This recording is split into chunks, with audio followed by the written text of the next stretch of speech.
بسم الله الحمد لله رب العالمين والعاقبة للمتقين ولا عدوان إلا على الظالمين. السلام عليكم ورحمة الله وبركاته دمان dadka halkan naga dhageysanayo ama naga dhageysan doono halkan waxaan rabaa inaan maanta ka jeediyo baaq ku saabsan dhibaatooyinka ay gaarsiiyeen ama geysteen roobabka ka da'ay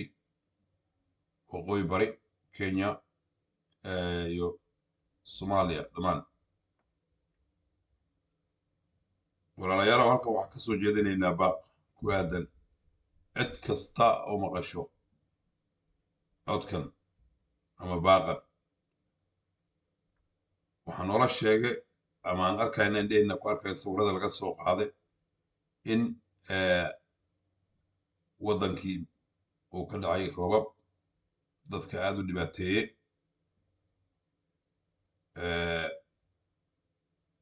raxmad aya weeyaan iyo mataqaanaa wanaag awal awaara badanaa ka dhici jireen maalin kasta la roob dooni jire laakiin haddee biniaadankaaba iska dad iska lacifsan biniaadanka waa laciif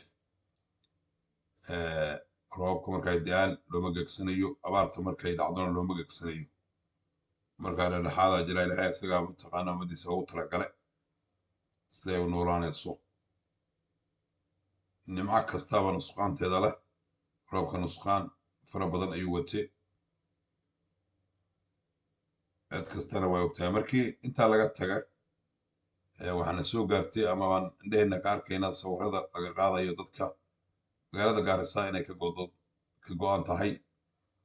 dalka intiisa kale dalka Kenya intiisa kale inay ka go'an tahay oo buundooyin go'een waxaa go'day buundadii Gaarisa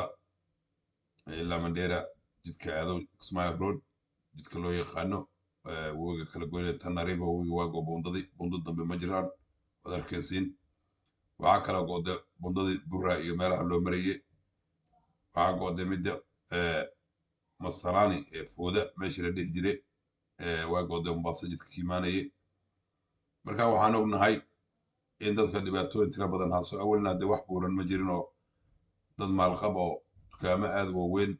oo bagaash fara tira badan yaallo ama cunno ma jirin waxa yaallo waxay ahayd mataqaanaa wax nolol maalmeed istoora yaryar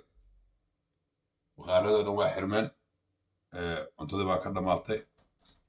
waxay yaraay oo mataqaanaa ummaddii u yaalana waa dhammaatay sidii la sheegay marka waxaan baaq waxaan u dirayaa dadka qurba joogta ah iyo dadka gudaha jooga waxaan ka codsanaynaa si naxariis leh oo codsanaynaa dadka dukaamada leh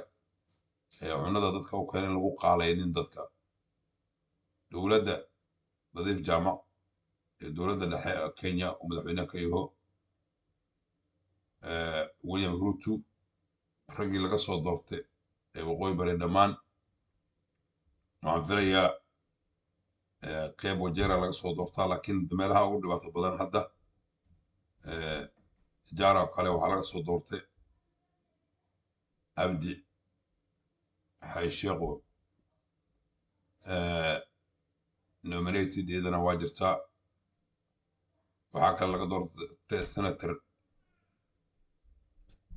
Cabdiqaadir Yuusuf Xaaji gofnar ku-xigeenka iyo gofnarkaba waa in dadkaa loo dhagal muglaadaa oo meel kastaba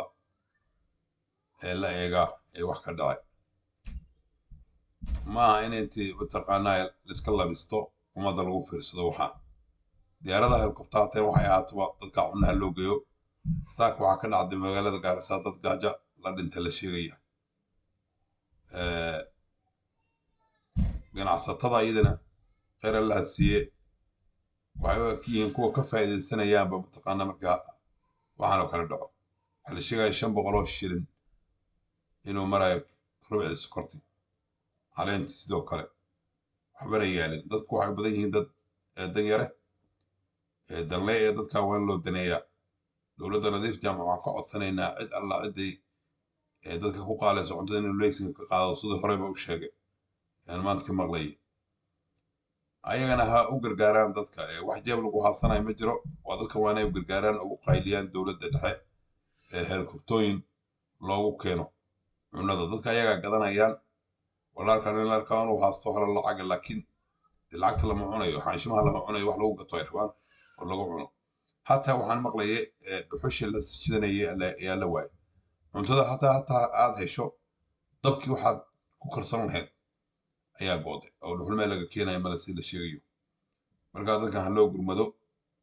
sidaasaan leenahay haddaan nahay odayaasha mataqaanaa ka soo jeedo halkaa baaqaasaan dirayna markaa baaqeena si dhabe ha loo qaato ilaahay khayr hanaysiiye السلام عليكم ورحمة الله وبركاته